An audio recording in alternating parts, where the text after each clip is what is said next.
Yo,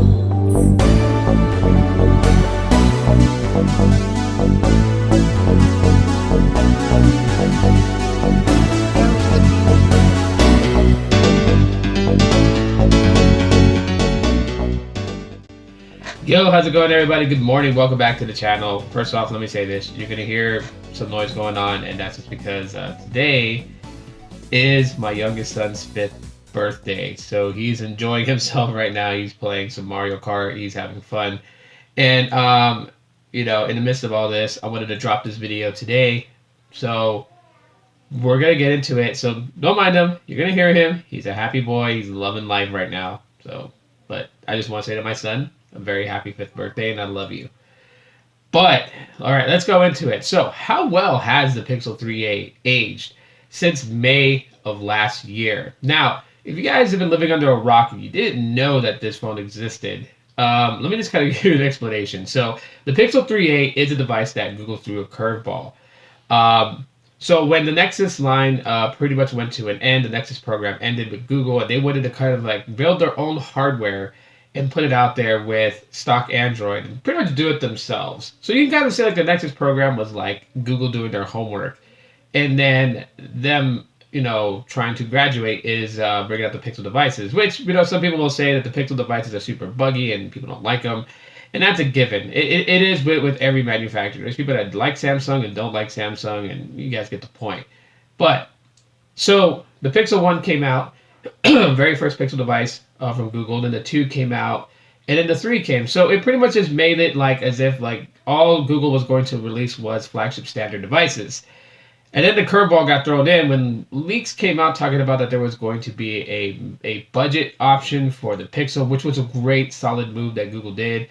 Probably one of the best steps they ever did with the Pixel devices is bringing a budget option for those people out there, because not everybody wanted to spend close to $1,000 for a smartphone. Not everybody wants to drop that kind of money. And so one of the ways to get people to really kind of see what Pixels can do, Google opted to make the Pixel 3a. Now, I'll say this. When the Pixel 3a came out, it outsold the Pixel 3. Crazy and amazing it did that. But it showed the world that a mid-ranger was needed. And now I don't want to say that Google is completely responsible for why the mid-range game got a lot of hype, but they are part of the equation of why it got a lot of hype.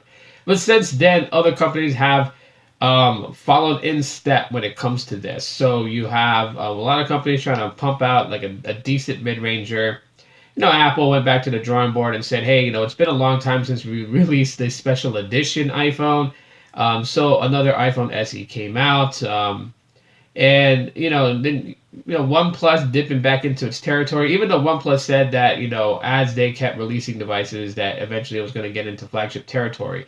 And they busted out with the OnePlus Nord, which, by the way, shout out to Ricky, RFK Tech, basically dropped news that the FCC had certified the OnePlus Nord for the United States. So it looks like the device may be coming to the United States, so we'll be watching it closely. But so mid-rangers is starting to be the area that they're starting to focus on. And while we're waiting for the Pixel 4a, I wanted to kind of go over the Pixel 3a and how well it has aged. In case maybe if the Pixel 4a is not what you're looking at, or if you're not looking to spend the amount that the Pixel 4a is going to cost, maybe you want something less, the Pixel 3a could be an option for you to go for if you've never tried it. And I will say this, over time, since last year, because this device is a year old already, and it's about like a year old and another quarter of a year here soon, the Pixel 3a, I would say, has aged quite well. Performance-wise, I don't see any drops of performance at all whatsoever with the device itself. It is still chugging along just fine, still lickety split. I actually am running Android 11 beta on the Pixel 3a, so it is currently running that right now. And, so any of the little hiccups that I'm experiencing with the Pixel 3a are not due to its age, it's due to using a beta software. Now, big question I know that people are going to ask is the cameras. Has the cameras degraded since last year? And I'll say this, the cameras are slightly a little different than what it was when it first came out. But obviously with each update, each iteration, it kind of changes just a little bit. Now, as far as picture quality, it pretty much stays the same as it was last year. I did notice that there is a little bit of bugginess to portrait mode.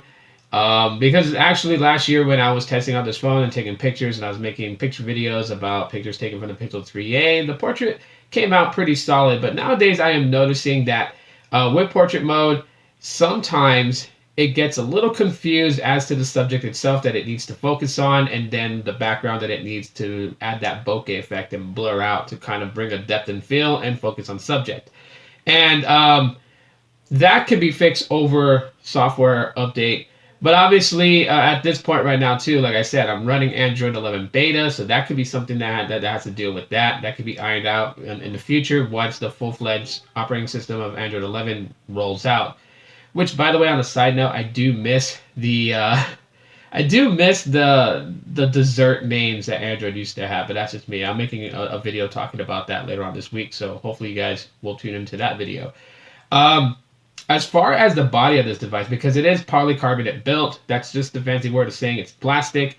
And yes, it's still plastic. You know, it's still plastic. It ain't gonna change. It's not a transformer. It's not gonna change. But as far as like the device itself and how well it holds up, I've dropped this thing a couple of times, and you would think something plastic would, you know, eventually crack from hitting, you know, cement ground, and it has not. The worst case scenario that I've gotten is that the little sticker on the back of this thing that makes it look like a frosted glass back, because that's what it was supposed to do. It was supposed to mimic the exact same feel of the Big Brother flagship, the Pixel 3. And the Pixel 3 is made of, it has glass in the back because it supports wireless charging, and it has this frosted glass in the back of the Pixel 3, which I gave to my dad, so I don't have it here anymore to show you guys. But they wanted, you know, even though that this is a polycarbonate, it's plastic built, they wanted it to kind of feel like the Pixel 3, which, you know, it's nice when a company takes the time for the little minor details, even though they're not important. Like, it's not going to bring anything as far as performance-wise or user experience-wise just for having a frosted back feel. But the sticker on that is starting to kind of peel. It's a very, very tiny, you guys can see that in the reflection there, that little hole right there. That's actually a hole through the sticker that's covering, that gives it that little frosted look. But other than that, as far as the integrity of the body build is holding up very, very well. You know, a lot of people were worried about the camera bump being like a little bit kind of like, you know, sticking out. If that would actually crack the camera lens glass. Has not. Looking into the light, about as much time as there's been wear and tear on this, there's only one scratch on the actual lens back here, and it does not, you know, does not interrupt anything with the view when taking a photo. Now, audio quality has changed just a little bit, but again, I really can't gauge that because it's running Android 11 beta. Like I said, it could be something with the software. It hasn't gone down where it's gone like really, really bad. It hasn't done anything like that. But before, I used to feel just a slight bit of bass from the top speaker because there is one bottom firing speaker, which this is like the subwoofer, you can say, and up here would be like the mids. But this seems a little bit more quieter on the top that I've noticed. The bottom still kicks butt. It still blazes loud, and it's pretty good because it's not like overbearing with bass.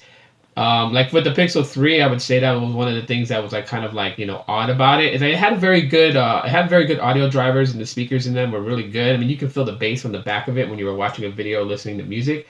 If you put your hand on the back of a Pixel 3, you can feel the bass kicked out from those speakers. Now with this one, it's like they really balanced it when it came to sound. So you still get that bass for the punchy sounds that you need, but it doesn't over distort the sound or destroy the quality of the audio that you're listening to. So that's a big thumbs up there. Still, one of the best things about it though is the 3.5 millimeter headphone jack. So you can still use wired earbuds and wired headphones with this, and that's always a good option. Besides pairing it with the Pixel Buds that I like to do, or any other Bluetooth capable device. In all here, just to kind of wrap this up, in total, the Pixel 3a has, in my opinion, has aged pretty well. It's not showing any signs of slowing down. It's not, it's not, you know, throwing in the towel. It's still chugging along just fine. And with the fact that the Pixel 4a is just about to drop here soon, hopefully we have August 3rd announcement. If you're not looking, you know, to spend, you know, $300 to $400 for a device, but you want to get a new device this year, Would I say that the Pixel 3a would be something to look into? I definitely would say that. I mean, it still kicks butt over its big brother, the Pixel 3. Still pretty awesome against the Pixel 4, even though it doesn't have like Project Soli and all those things involved in it. And it gets the latest software updates, obviously, because Pixels are supported for up to 3 years.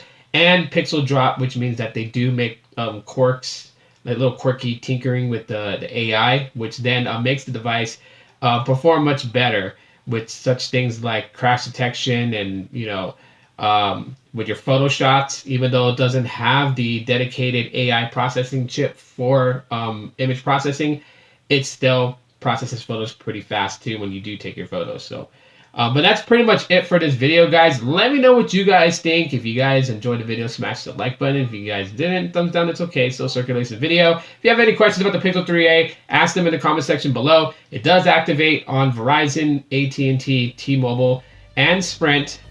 This does activate on prepaid companies such as Boost Mobile, Cricket, I believe Metro by T-Mobile. And yeah, so those, just to throw those out there, I thought I would add those in for people that may ask those questions. So if you guys made it all the way to the end, hashtag Pixel 3a. Let me know that you guys actually watched it all the way through. Appreciate that. And as always, guys, law.